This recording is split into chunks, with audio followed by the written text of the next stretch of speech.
Hi friends, welcome to another video.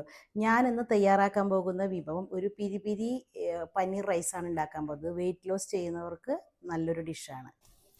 നോക്കിയേ, നമ്മുടെ സ്നൂപ്പി ഞാനിവിടെ ഡിഷ് തയ്യാറാക്കാൻ വന്നപ്പോൾ അവനോട് എൻ്റെ അടുത്ത് വന്നിരിക്കുക. എന്തിനാണെന്നറിയാമോ? അവന് ട്രീറ്റ് കിട്ടണം. അതിന് വേണ്ടിയിട്ട് അമ്മ ഇത് ഉണ്ടാക്കി കഴിഞ്ഞിട്ട് തരാട്ടാ കുഞ്ഞൂന്.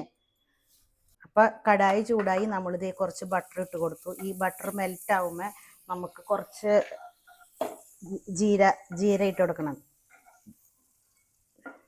ജീരകം തേക്ക് നന്നായിട്ട് ഇതിൽ കിടന്ന് മൂത്തു. അപ്പം നമുക്ക് ഒരു സബോള, ഒരു പച്ചമുളക് അരിഞ്ഞത്, സ്വല്പം ജിഞ്ചറും കൂടി ഇട്ട് കൊടുത്തിട്ട് നന്നായി വഴറ്റുക. ഇനി നമുക്ക് 1/2 ടീസ്പൂൺ പിരി പിരി മസാല ഇതിലേക്ക് ഇട്ട് കൊടുക്കാം.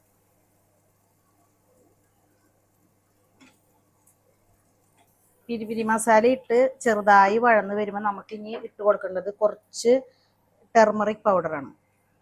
ടെർമറിക് പൗഡറും ഒരു 1/2 ടീസ്പൂൺ റെഡ് ചില്ലി പൗഡർ ഇട്ട് കൊടുത്തിട്ട് തന്നെയായിട്ട് നമുക്ക് ഉണ്ടാക്കി കൊടുക്കുന്നത് 200 ഗ്രാം ലോ ഫാറ്റ് പനീറാണ് ഞാൻ ഇവിടെ തിരിക്കുന്നത് കേട്ടോ. അത് ചെറുതാക്കി കട്ട് ചെയ്തത് ഇതിലേക്ക് ഇട്ട് കൊടുക്കാം.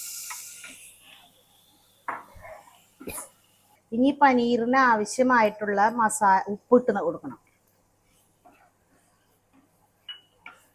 നമുക്ക് ഇനി ഇതൊക്കെ റെഡിയായി നമുക്ക് റൈസ് ഇട്ട് കൊടുക്കാം. ഞാൻ ഉപയോഗിച്ചിരിക്കുന്നത് കോളം റൈസാണ്. നിങ്ങൾക്ക് ഇഷ്ടപ്പെട്ട റൈസ് നിങ്ങൾക്ക് ഇട്ട് കൊടുക്കാം.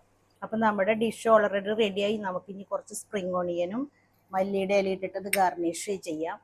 എന്നിട്ട് നമുക്കിത് ചൂടോടുകൂടി കഴിക്കാം. ഇത് വെയിറ്റ് ലോസ് ചെയ്യുന്നവർക്ക് പറ്റിയൊരു ഡിഷാണ്. അപ്പം എല്ലാവരും ഇത് ഉണ്ടാക്കി നോക്കുക, എൻജോയ് ചെയ്യാം. അപ്പോൾ ഇതേ നമ്മുടെ പിരി പിരി ലോ ഫാറ്റ് പനീർ റൈസ് റെഡിയായി. അപ്പോൾ ഇതെല്ലാവരും വീട്ടിലുണ്ടാക്കി നോക്കണം, കഴിക്കണം, എന്നെ അറിയിക്കണം. അപ്പോൾ സബ്സ്ക്രൈബ് ചെയ്യുക. Stay happy and healthy.